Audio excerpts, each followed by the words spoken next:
Keeping up with the Fed in an unstable market, our next guest says we need to look out for good economic data in order to kill worry about a possible recession. Joining us from Milwaukee is Baird PWM market strategist Mike Antonelli. Mike, good to have you here. Yeah. If you have to look that hard to find good economic data, doesn't that signal maybe you should be taking some protective stances right now?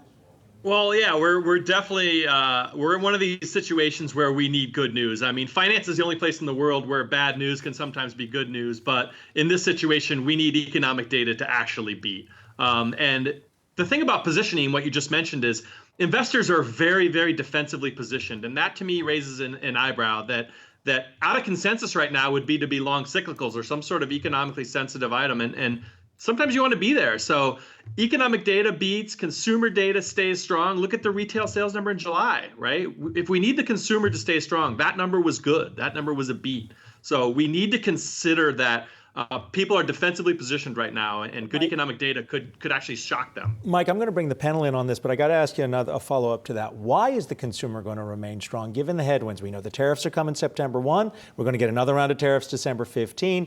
Debt loads are higher than they've ever been. Help me understand why consumers are going to keep saving us. Well, you have to remember when you're speaking about debt loads, it's really debt to assets or debt to equity that really matters the most. And consumers are the least leveraged since the 80s. So actually, consumers can handle their debt. They can handle kind of their liabilities. And when you think about the consumer in general, what are their main impetuses for spending? Housing is one of them. We're going to get probably an incredible refi boom here in the next 6 months. So maybe low rates spur millennials to start buying homes. So maybe the housing market's kind of the tailwind here. And we're still seeing good jobless rates. We're still seeing good wage growth. So in terms of that, that's what we really need to be watching. Initial jobless claims on Thursday, wage growth, housing market, refi activity. Those things will really be the tells here. Mike, aren't you a little worried, though, that consumer spending can fall off a cliff towards the back half of the year? I know Peter Navarro is downplaying some of these price increases, but some of the price increases on consumer goods can be north of 15%, depending on the item. Yeah, I mean, certainly policy errors and policy mistakes are the biggest threat to the stock market right now. And one thing that gives me a little bit of solace is that this administration seems to really care about the stock market. You see it from time to time with them talking to bank heads or them looking at the stock market or tweeting about the stock market. So maybe we get some sort of back off on tariffs at the end of the year. We already saw a little bit of it with this kind of Christmas notion around the tariffs. So sure, I mean, tariffs and rising prices of consumer goods is certainly a headwind, and we're going to need to be watching kind of the aggregate level data on that. But maybe, just maybe, we get a little bit less of these policy errors, and that's enough to kickstart some sort of like mini cycle in the fourth quarter. Mike, are you concerned about the signs coming out of the bond market? I mean, there's a lot of chatter about the inverted yield curve, but also just the fact that rates are so low, negative rates. You're hearing talk about century bonds from the Treasury. Wow.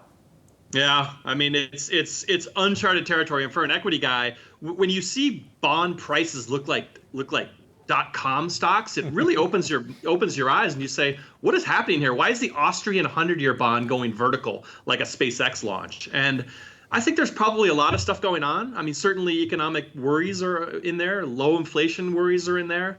But when I look at the signal coming out of there, you got to remember, yield curve inversions, they've happened before, and they have preceded recessions. But it's a long leading indicator. You get good stock market returns out of that. It's typically 18 plus months to the recession. The one thing I know is that in the next jobs report, we're going to get at least 100,000 yield curve experts being hired. So I can't wait to see that next month. Okay, Mike, I'm going to give you the final word on something here. We do have that jobs report coming up right after Labor Day. We're going to look at what happened in August. We've got Brexit in the windshield. We're not there just yet at the end of October. Yeah.